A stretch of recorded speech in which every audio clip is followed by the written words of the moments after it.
Now, he was recently appointed by Mayor Mason to head the new CDA. So he's the chairman of the CDA, which gives money to the RCEDC to pay his salary. And one of the aldermen asked the question, is there a conflict of interest? We have 3 standing committees, the mayor and a president. And 7 of those 8 roles are filled by men in a time when we have 8 women who are serving. So for the first time, we have a majority plus 1, and there's almost no women on the standing committee leadership.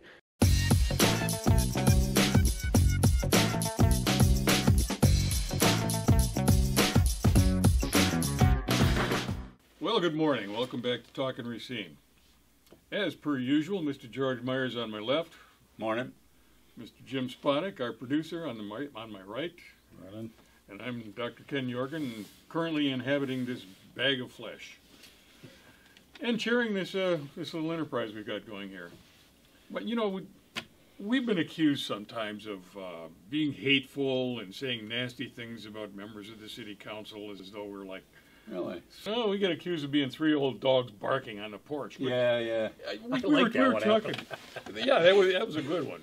But we were talking before the meeting about the city council. You brought up a good point, George. Yeah, after watching this last segment of dealing with what we're going to be talking about today, the new Community Development Authority, I realized as I watched those aldermen, there's not a single one of them that I really dislike.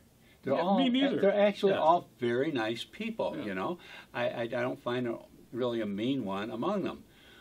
But when it comes to government, I feel like they're dumb as kittens, you know. They just don't realize what's going on. And that was a little bit disheartening to me, because I'm wondering, what are we going to do about that? And I think the problem is that a lot of people don't understand how government operates and what it's supposed to be doing.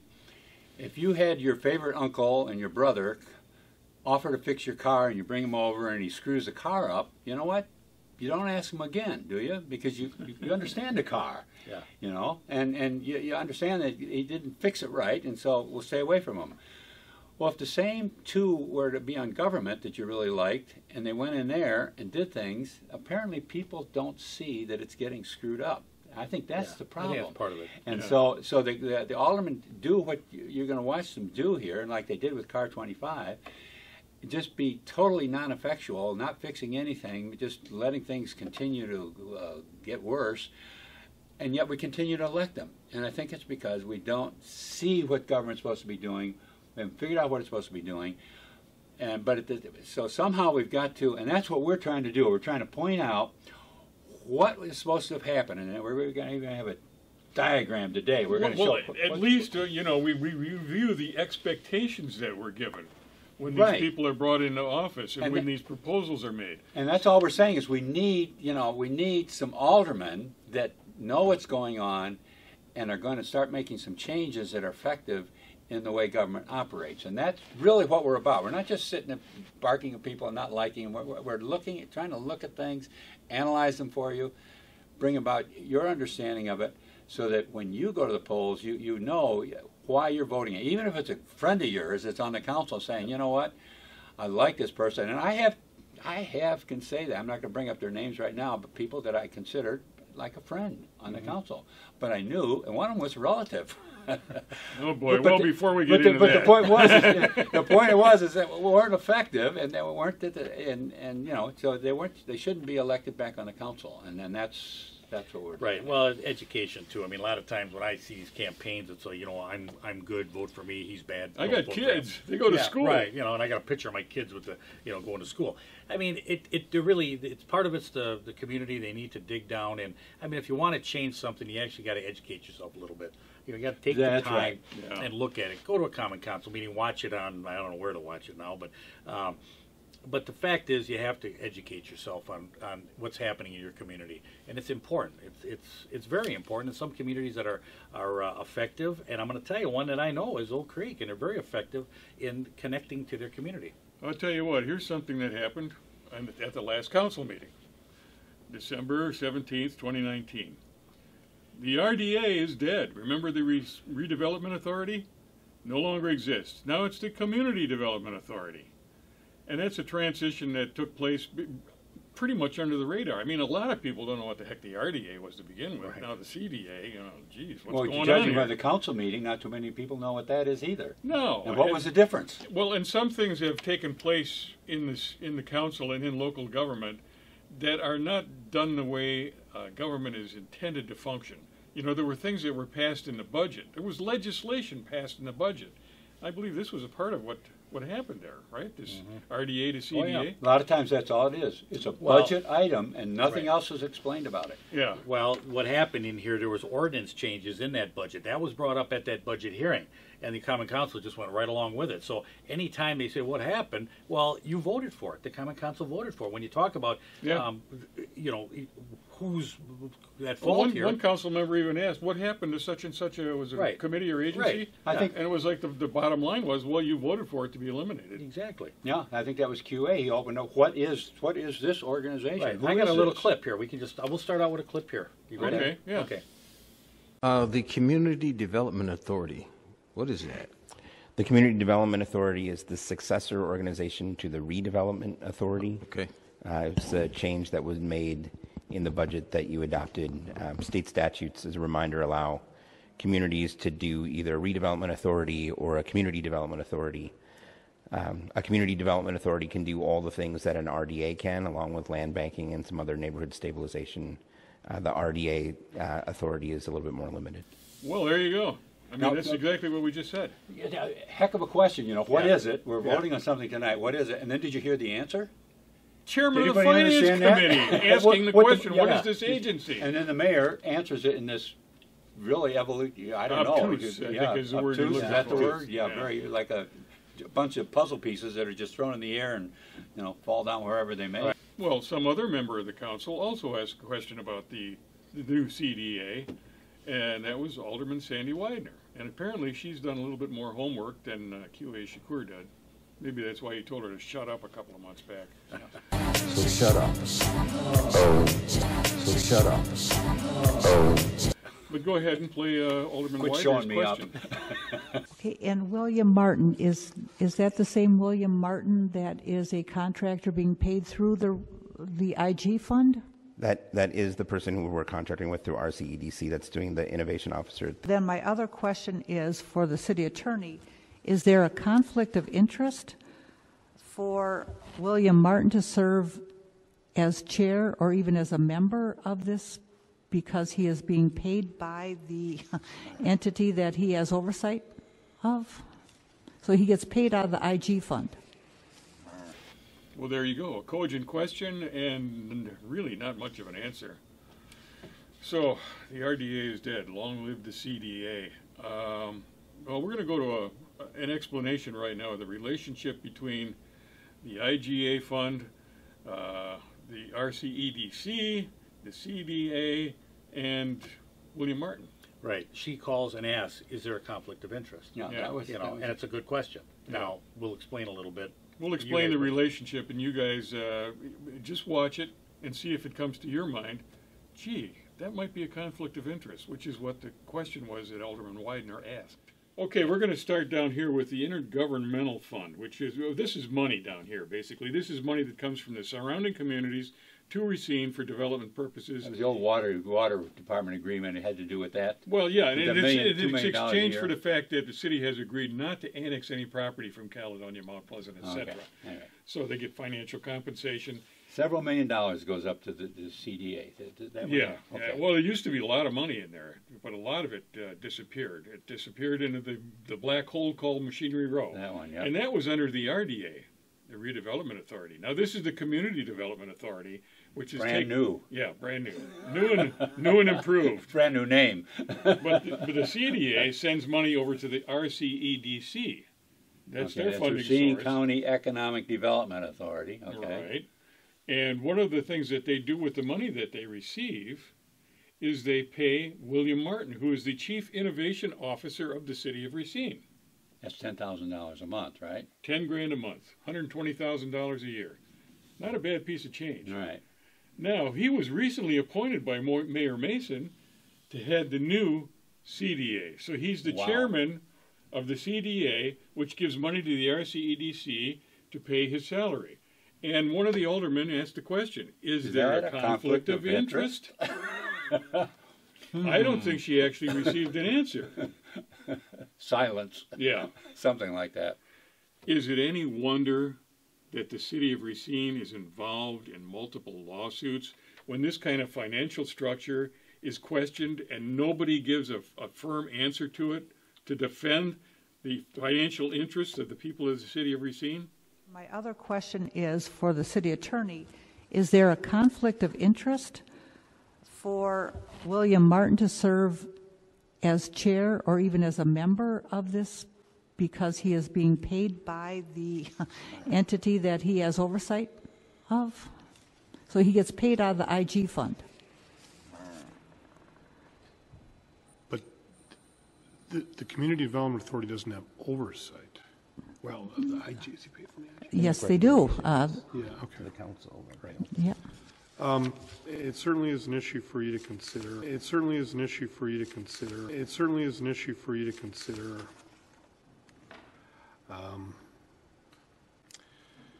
He wouldn't be making recommendations as to his payment. I mean, for other things the IG fund is used for. You're right about that. I just want to be very sure that there is not a conflict for a contractor to serve as the chair of the new Community Development Authority. So, Alder, Well, is it any wonder that the city of Racine is involved in so many lawsuits with that kind of legal advice? I wouldn't call that leadership, would you? No. I wouldn't even call it understanding of the law. And here's the problem that I too see is you followed the whole meeting. The alderman didn't know what was going on either. Right. No. And that's where it really gets back to it. There was one alderman that was seeing through it, and that was Sandy Widener. And there were some others that questioned it.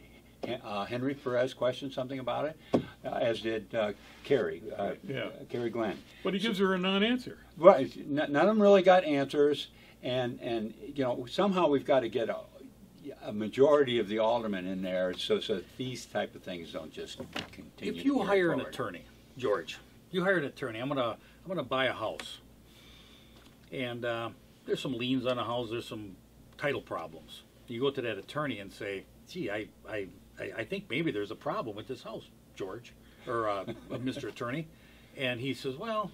It certainly is an issue for you to consider. It certainly is an issue for you to consider. It certainly is an issue for you to consider.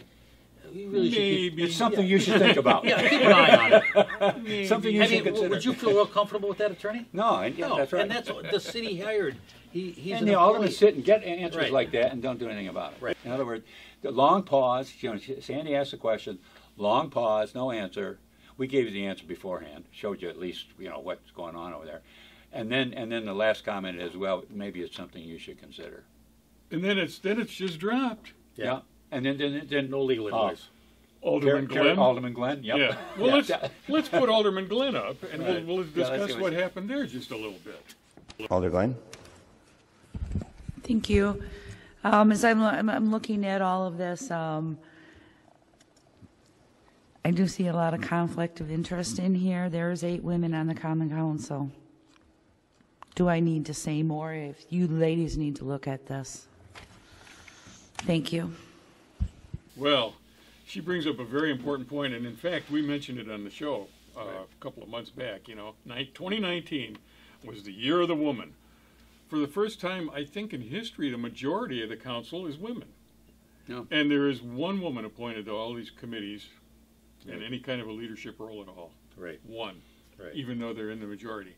Well, just by virtue of the fact that there's more of them on the council than there are men on the council, and you assume that all of these people are equally competent, you would think that at least an equal number of them would be heads of these committees. Not. So the year of the woman, I don't know what that means to all these people who seem to be advocates for women and other minorities. When I'm looking at the chairmen of these main committees, I think it's all men, Shakur, Tate, and Co. Alderman Glenn, maybe none of the women are dumb enough to be appointed chair. Oh, jeez, George. Here's where just get. I mean, again, I remember I like these guys. They're nice guys. I just don't think they're. I Well, hear here's you. what I'm No, going. here. Here's my read. You've got, and I'm just going from just how I kind of always look at things a little bit differently. Maybe don't want women. I mean, really, women have a tendency to be fair. I mean, they really do look at things a little bit more objectively.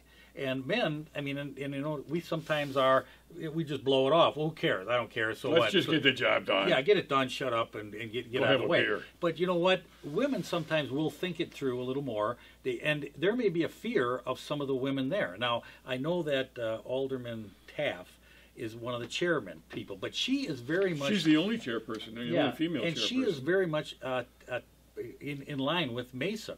So concerns about, chairmanships. I mean, I'm the president of water and vice president of wastewater. It's not, there are women in leadership positions. But are all the other women in line? I mean, certainly there's Carrie Glenn and Sandy Widener, but I'm talking about some of the other ones. Maybe they aren't quite in line, and they may look at things a little bit more objectively.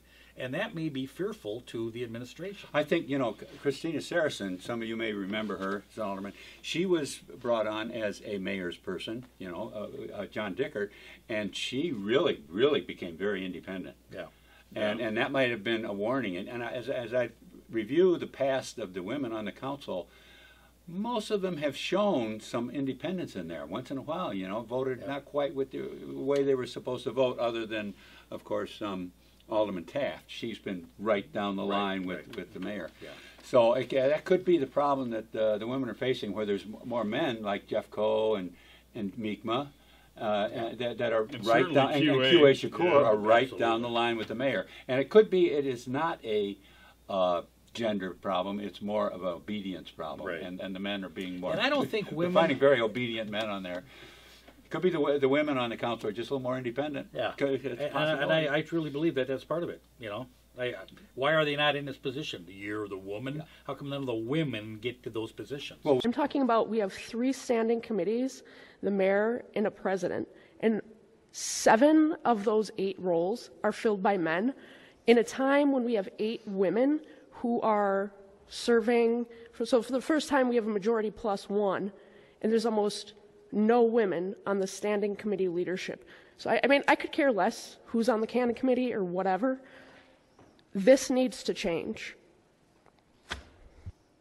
So concerns about, chairmanships. I mean, I'm the president of water and vice president of wastewater. It's not, there are women in leadership positions. Regarding the role of making sure that we have representation of women who are on the council, who are on these committees, I would withdraw my name from the appointment to this committee, hoping that it would be filled by one of my colleagues. Alder Glenn. Is it like 40 committees? This woman sits on one, and the one I have to be. One of those, that's the appointed one I have to be on. I sit on one. So, come on here. Think about this. Well, we were talking earlier, and apparently there is some good news on the horizon. I noticed you mentioned Racine had now assumed the #1 position in something or another statewide. Now, what was it again? Well, it's the jobless rate. Oh, jeez. And we still lead the state, we went down about nearly 1%. We went from 3.7% down to 3.0% in the jobless rate. Or we went from 3.0% up to 3.7% in the jobless rate. Okay. So we went up. And here's the thing. We're still going in the wrong direction to try and improve jobs. Our latest thing now is to bring in this hotel, and unfortunately, that's not going to do it. And just as kind of a proof of that, the Racine County jobless rate also went down or up 0.7%, and that was because of the loss of 300 jobs. So 300 jobs equals about 0.7%. Follow my math here. Racine's about 1/3 of the population. So 100 jobs represents, in Racine, about 0.7%. How many jobs do you think that hotel is going to bring in? Right. It's not anywhere close to 100. And that's the number of jobs we had to keep, in other words, just to stay where we were at. So to get the 200 or 300 or 400 jobs that we want, it's going to take a different approach, and it's not going to be bringing in hotels. Well, maybe it's Foxconn. The thing we've been talking about is, what's that? Foxconn. Fox. Stop it. I couldn't help it. The thing I know is- what you're going to say, Well, because we're all in agreement on it. Yeah, we got to get the city out of the way. It's not the city's job to put those jobs there. It's not the job of government. The job of government is just to maintain the peace, get out of the way, and let the people make the jobs. Right. And there's plenty of people to make 100 jobs in the city of Racine. It should not be a problem. We should be able to make 200 or 300 or 400 jobs in the city of Racine if you just get off our backs and let it happen. Well, like I've always said, it's not the city government's job to run the city. It's just their right. job to give a little oversight and make sure that the city runs. Yeah. Yeah. But they seem to want to impose themselves in on everything, every little thing. Yeah. How's your porch railings all around on your rental property? Yeah. Have you been keeping track of those, George? Yeah. Putting in spindles like crazy. Oh, my God, you're a prince. Well, there you go, folks. Another issue of Talking Racine, the very first one of the year. Yeah, that's right. Yeah, so, Yeah. Happy New Year. That's yeah, right. Happy New Year to everybody. 2020. Thank you for being here, and we'll see you next week.